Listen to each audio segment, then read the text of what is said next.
pequeño. Hay algunos intérpretes que piensan y de hecho entienden que ambos son diferentes, que uno no tiene relación con el otro. Pero vamos a ver que el cuerno pequeño que aparece en Daniel 7 es el mismo que aparece en Daniel 8, porque lo que Daniel hace en sus profecías es que primero pone un lineamiento y después pone otro lineamiento, pero siempre sobre las bases del anterior, añadiendo algunos detalles que sirven simplemente para comparar, añadir y aumentar lo que ya se le reveló en un comienzo. Así, en Daniel 7, ¿qué dice Daniel 7? En Daniel 7, 8 y 22 leemos: mientras yo contemplaba los cuernos, he aquí que otro cuerno salía entre ellos, y delante de él fueron arrancados 3 de los primeros. Y he aquí que este cuerno tenía ojos como de hombre y una boca que hablaba grandes cosas, y hacía guerra contra los santos y los vencía.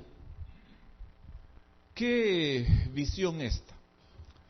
Aquí está el resumen en realidad, porque Daniel 7 presenta la misma secuencia de naciones universales que ocurrirían en esta tierra que se le mostró en el capítulo 2, primero a Nabucodonosor. Pero aquí el Señor muestra el mismo asunto con otro simbolismo. Aparecen 7 bestias que representan las naciones que aparecían en la estatua con diferentes metales. Y aparece en esta secuencia. Pero él, mientras contempla los cuernos de la cuarta bestia, se percata de que va surgiendo algo diferente entre ellos. Y era un cuerno pequeño que tenía una característica diferente de los otros.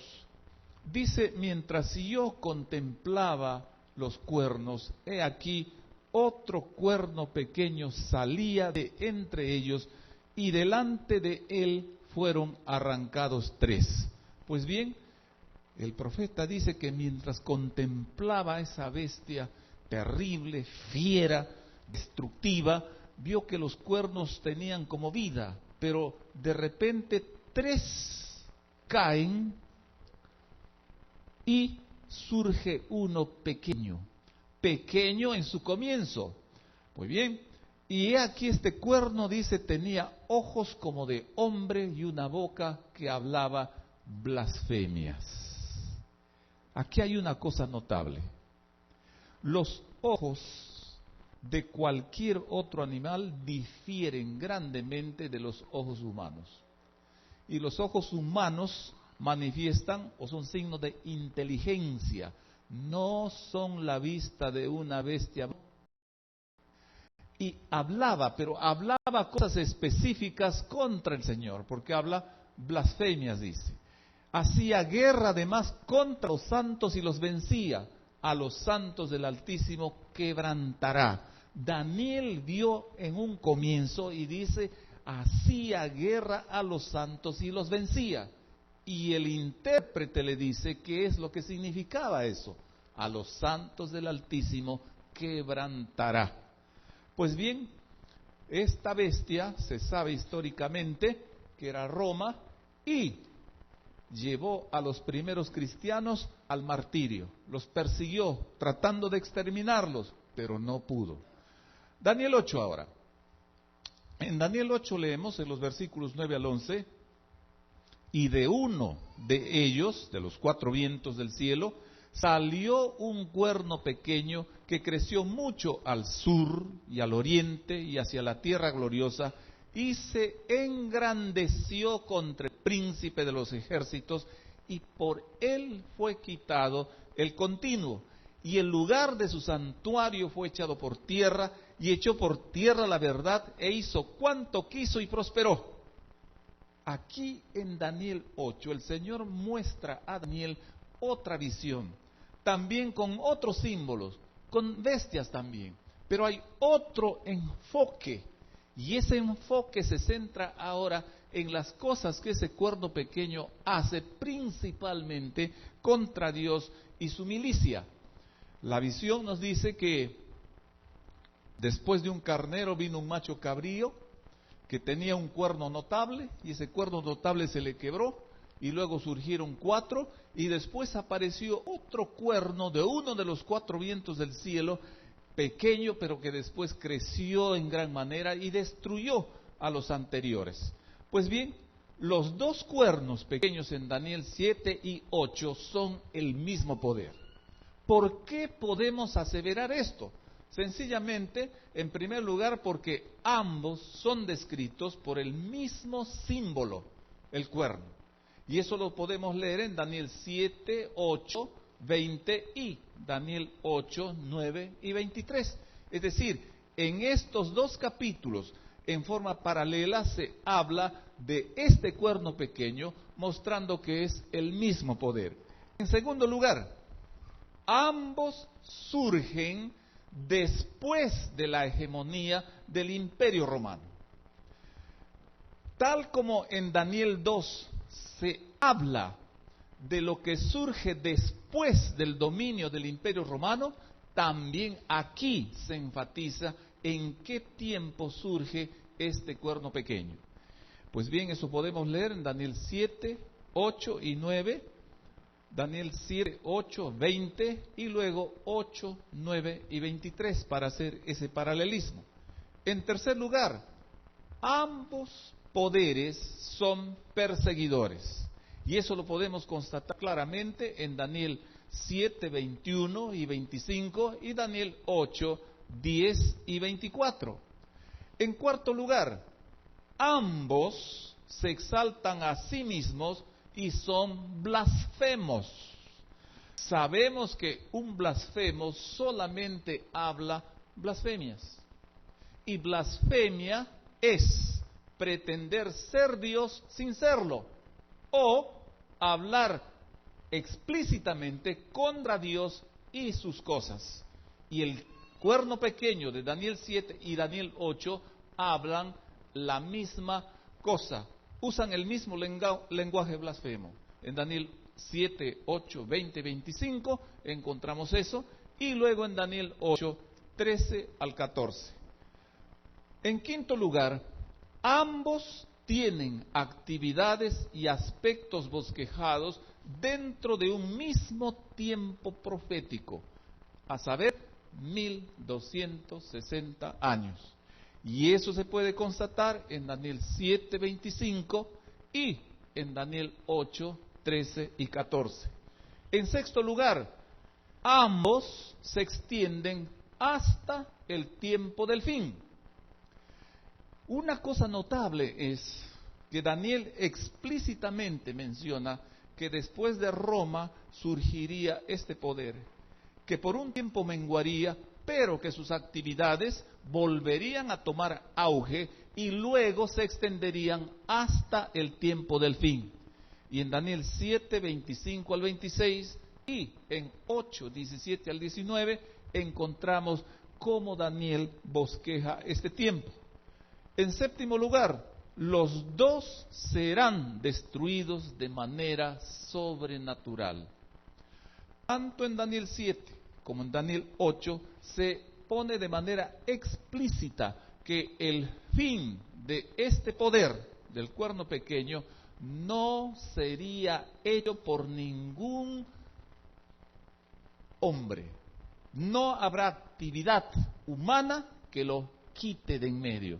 Se dice que solamente Dios lo eliminará. Así, no puede haber duda, no hay duda alguna. El cuerno pequeño en Daniel es Roma y de modo especial el papado.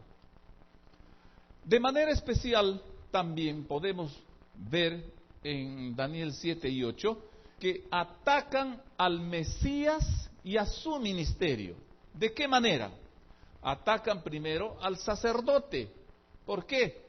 Porque se instituyen a sí mismos como pontífice de la iglesia y de la humanidad y pretende ser el vicario del Hijo de Dios.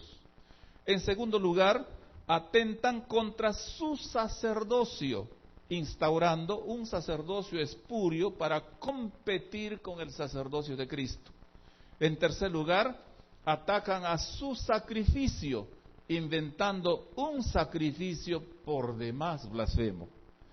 Además, atacan a su intercesión. Estamos hablando del Mesías. Atacan a la intercesión del Mesías, sustituyendo la intercesión de Jesús y distorsionándola con la de María y de los santos.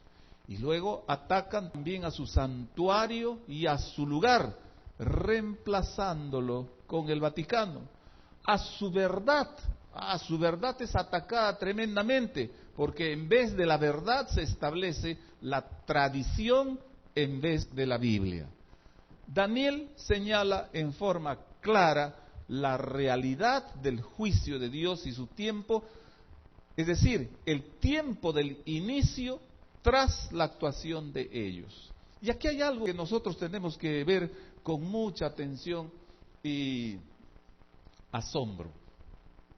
Daniel ve que mientras actúan estos cuernos pequeños, y cuando decimos estos nos estamos refiriendo al que aparece en Daniel 7 y Daniel 8, hay algo que se empieza en los ámbitos celestiales para contrarrestar esta actividad, y es el juicio de Dios. Dice Daniel 7:8, mientras yo contemplaba los cuernos, he aquí que otro cuerno pequeño salía de entre ellos, y delante de él fueron arrancados 3 cuernos de los primeros, y he aquí que este cuerno tenía ojos como de hombre y una boca que hablaba blasfemias. Estuve mirando hasta que el juez se sentó y los libros se abrieron. Aquí se introduce el juzgado celestial, en el cual el juez divino interviene en persona, y él pide los registros celestiales para ver qué es lo que ha de hacerse. Y luego dice, y los 10 cuernos significan que de aquel reino se levantarán 10 reyes, y tras ellos se levantará otro, el cual será diferente de los primeros, y a 3 reyes derribará. Estas son las palabras ya del ángel Gabriel, que viene a explicar a Daniel las cosas que no entendía de la visión. Y continúa diciendo, y hablará palabras contra el Altísimo, y a los santos del Altísimo quebrantará, y pensará en cambiar los tiempos y la ley, y serán entregados en su mano hasta tiempo y tiempos y medio tiempo. Pero se sentará el juez y le quitarán el dominio para que sea arruinado hasta el fin. ¿Con qué claridad el ángel Gabriel le dice a Daniel lo que él no entendía de este escenario? El hecho, le dice, de que este cuerno pequeño actúe de esa manera contra el pueblo de Dios es porque él está permitiendo, pero hay algo detrás de eso. Nosotros sabemos que la gran controversia es algo que el Señor mismo es el que está dirimiendo en favor de sus hijos. Además, el juicio se levanta en favor de ellos. Daniel 7, en otras palabras, se relaciona con el juicio en forma directa, porque se lo menciona y lo muestra así, pero en un tiempo definido. Muestra que el juez se sienta para juzgar después de los 1260 años. Y los 1260 años terminan en 1798, y con eso termina la hegemonía del cuerno pequeño. Entonces se inicia el tiempo del fin. Tiempo del fin, porque desde allí las cosas relacionadas con el final de la historia del mundo vienen cumpliéndose con toda certidumbre. Daniel 8 nos muestra que el juicio se inició al término de los 2300 años y que el juicio de Dios estaba representado en la purificación que se hacía del santuario terrenal. La purificación del santuario terrenal se hacía en el día de la expiación.